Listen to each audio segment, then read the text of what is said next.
Desde o alvorecer da humanidade no surgimento das primeiras civilizações, a guerra estava presente. Se iniciando com paus e pedras e desenvolvida através das eras, a guerra era parte da vida cotidiana dos antigos.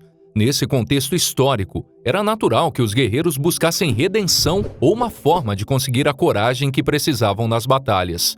Dessa forma, vários deuses foram cultuados nas mais diversas civilizações, cada um com alguma particularidade cultural regional, mas que representavam a guerra e suas consequências. Muitos homens morreram ou foram empurrados em meio aos conflitos em nome desses deuses, e seu legado permanece vivo até os dias de hoje. Hachiman, mitologia japonesa. Na mitologia japonesa, Hachiman é o deus dos guerreiros samurais. Embora muitas vezes seja considerado um deus da guerra, Hachiman é mais corretamente definido como deus protetor dos guerreiros. Ele também é um protetor divino do Japão e do povo japonês, sendo responsável por manter a paz, a prosperidade e a felicidade de seus habitantes. O nome Hachiman significa Deus das 8 bandeiras, uma referência às 8 bandeiras celestes que marcaram o nascimento do divino imperador Ojin, filho da imperatriz Jingo, nascida no século III, com que ele é fortemente identificado. Durante o século VII d.C., Hachiman passou a ser associado ao panteão budista como um grande ser. Um dos símbolos de Hachiman é a pomba, que também é considerada sua mensageira. Outro símbolo é o tomoe, uma fórmula japonesa abstrata descrita como um redemoinho, que se assemelha a uma vírgula ou a forma usual de um magatama, um símbolo utilizado pelos samurais. A popularidade de Hachiman é tamanha que atualmente existem 25 mil templos shintoístas no Japão dedicados a ele, perdendo em número de templos somente para o deus Inari. O santuário, localizado na província de Oita, é o mais importante de todos. Além disso, muitas cidades, vilas e aldeias japonesas possuem nomes com referências diretas a Hachiman. Tyr, mitologia nórdica. Tyr é um deus nórdico da guerra, e uma de suas funções era garantir que os contratos e juramentos não fossem quebrados. Tyr era um guerreiro poderoso e um guardião severo da lei e da verdade, e que sempre lutava honradamente.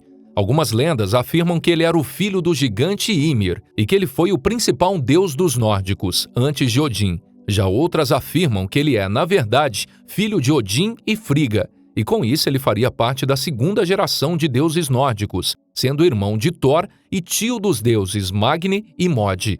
A lenda mais famosa envolvendo Tyr conta sobre como ele perdeu seu braço na boca do lobo Fenrir, em uma tentativa de prender a grande criatura com uma fita mágica. Nergal, mitologia suméria. Nergal é o deus sumério da guerra, filho primogênito de Enlil, deus do ar, com Ninlil, deusa dos cereais. Nasceu do ataque sofrido por sua mãe diante dos portões do reino infernal de Ereshkigal. Com aspecto de touro e leão, é um deus do mal que traz guerra, peste, febre, devastação e morte. Ele é o tema de um poema acadiano que descreve sua transição do céu para o inferno. Viveu toda a sua infância e juventude entre os deuses, sempre os provocando e os ofendendo. Seu comportamento era diversão para os deuses, até o dia em que ofendeu Nantar, a representante de Ereshkigal. Todos sabiam que a rainha do inferno não o deixaria sair livre. Aconselhado por Enki, deus da sabedoria, a pedir desculpas, Nergal construiu um trono de cedro sagrado para entregar à deusa. Ele também foi aconselhado a recusar qualquer presente ou ajuda oferecida. Entretanto, Nergal fez tudo diferente. Após atravessar os 9 portais do grande palácio de cristal de Ereshkigal, Nergal puxou uma espada e mentiu, dizendo que havia sido enviado pelo grande An para tomar os reinos da deusa. Se fingindo ameaçada, Ereshkigal disse que só iria se decidir após um banho.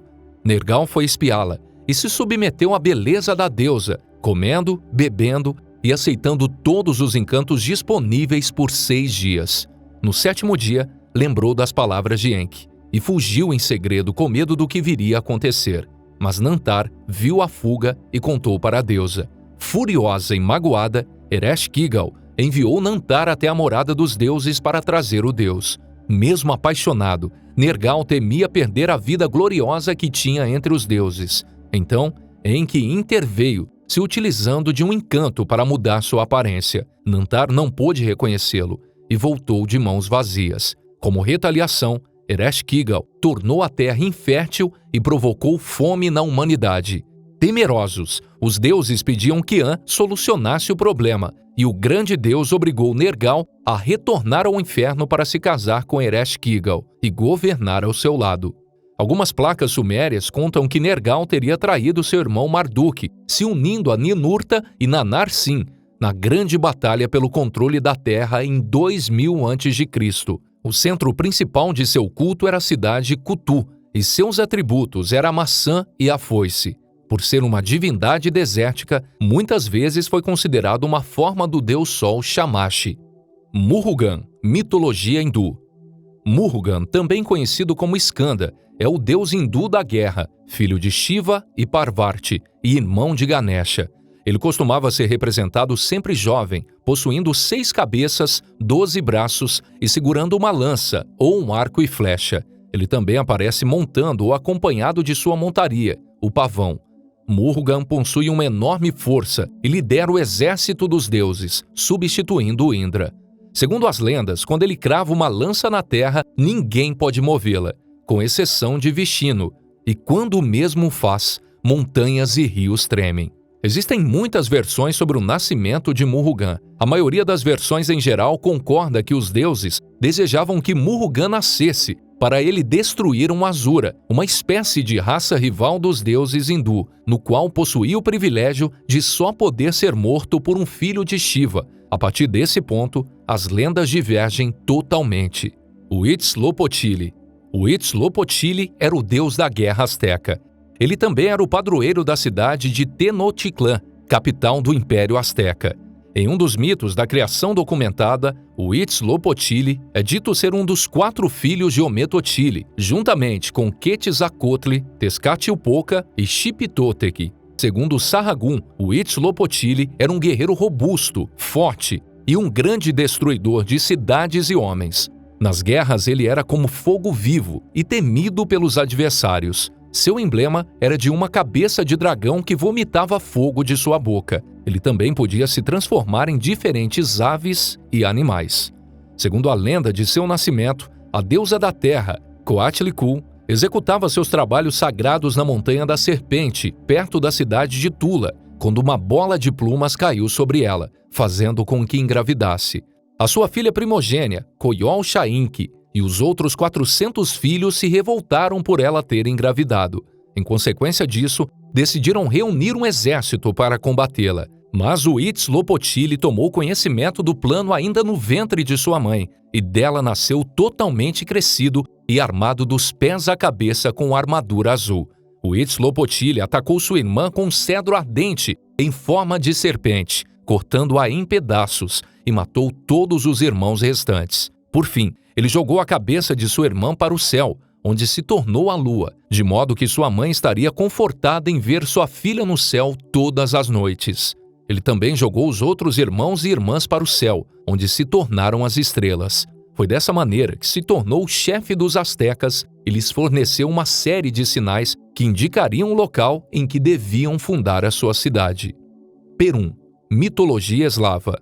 Talvez o mais conhecido de todos os deuses eslavos hoje, Perun era algo como um Zeus grego e um Thor escandinavo. O deus da tempestade e da guerra usava um raio como arma. As pessoas temiam a ira de Perun, mas ao mesmo tempo o admiravam e pediam sua ajuda em tempos de conflito. Representado como um homem extremamente forte com uma barba longa, também estava profundamente associado ao poder.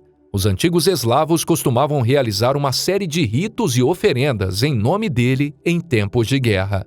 Ogum, mitologia iorubá. Na mitologia iorubá, Ogum é um orixá, senhor do fogo e da guerra. Tradicionalmente descrito como um guerreiro nas lendas, Ogum é visto como uma poderosa divindade dos trabalhos em metal, semelhante a Ares e Hefesto na mitologia grega. Conhecido no Brasil como São Jorge, esse ser é poderoso e triunfal, mas também exibe a raiva e destrutividade do guerreiro, no qual a força e violência pode virar contra a comunidade que ele serve. Ele concede força através da profecia e magia e é procurado para ajudar as pessoas a realizarem suas necessidades. 7. Mitologia egípcia. Sete, também chamado de Neble, é um deus egípcio da violência, desordem e da guerra. É também um dos mais antigos deuses egípcios. Sete era a encarnação do espírito mau e irmão de Osíris. Sete era conhecido pelos egípcios como Deus Vermelho e buscava de todas as formas conseguir o controle dos outros deuses e assumir o poder que pertencia ao seu irmão. Sete é muitas das vezes associado a vários animais, como cachorro, crocodilo e porco. Sua aparência um tanto incomum era provavelmente um agregado desses animais, ao invés de representar somente um. Teutates, mitologia celta. Teutates faz parte da tríade de deuses guerreiros da antiga Gália, junto de Esos e Taranes. Ele também é visto como protetor do povo, pois foi associado ao deus romano Marte. O nome Teutates pode ter o significado de governante do povo e também indica que ele é um deus ancestral. Existem alguns indícios que apontam que o nome Teutates vem da base de uma palavra similar a Tuaf, palavra que essa significa tribo e, em sentido completo, se refere à terra na qual a tribo vive. Vale lembrar que Tuaf possui um significado muito importante, visto que existem os Tuatas de Danã na mitologia celta. Dessa forma, Teutates tem uma estrita relação com o povo celta. O culto a Teutates ocorreu com maior intensidade na Gália e com menor frequência na ilha da Grã-Bretanha. Ares, mitologia grega. O mais conhecido entre todos os deuses da guerra era o filho de Zeus e Hera. Ares costumava ser retratado na antiga arte grega carregando um escudo e uma lança. Devido ao seu temperamento forte e sua infinita sede por conflitos, ele era um dos deuses mais impopulares do panteão grego. Descrito pelo poeta Hesíodo como perfurador de escudo e destruidor de cidades, Ares representava o lado mais brutal e sangrento da batalha. Nas batalhas, Ares geralmente era acompanhado por Fobos e Deimos, dois de seus filhos com Afrodite. Ares era muito reverenciado em Esparta, onde havia uma estátua do deus acorrentado para mostrar que o espírito de guerra e vitória nunca deveria deixar a cidade. Ele também tinha um culto na Trácia. O mito mais popular envolvendo Ares foi a luta com Hércules. Um dos filhos de Ares, Cícno, costumava atacar os peregrinos que se dirigiam ao oráculo de Delfos. Após assassiná-los, ele oferecia os despojos a seu pai. Furioso com a situação, Apolo enviou Hércules para lidar com ele. Em um rápido combate, Hércules matou Cícno e então Ares desceu do Olimpo para enfrentar o herói. Protegido por Atena, Hércules conseguiu evitar os golpes de Ares e o feriu em sua coxa, obrigando-o a fugir de volta para o Olimpo. Bom, pessoal, esse foi o vídeo de hoje. Se gostaram, deixe um like, se inscreva no canal para ficar por dentro do universo mitológico e se tiverem alguma sugestão para o próximo vídeo, deixe aqui nos comentários. E até a próxima. Valeu!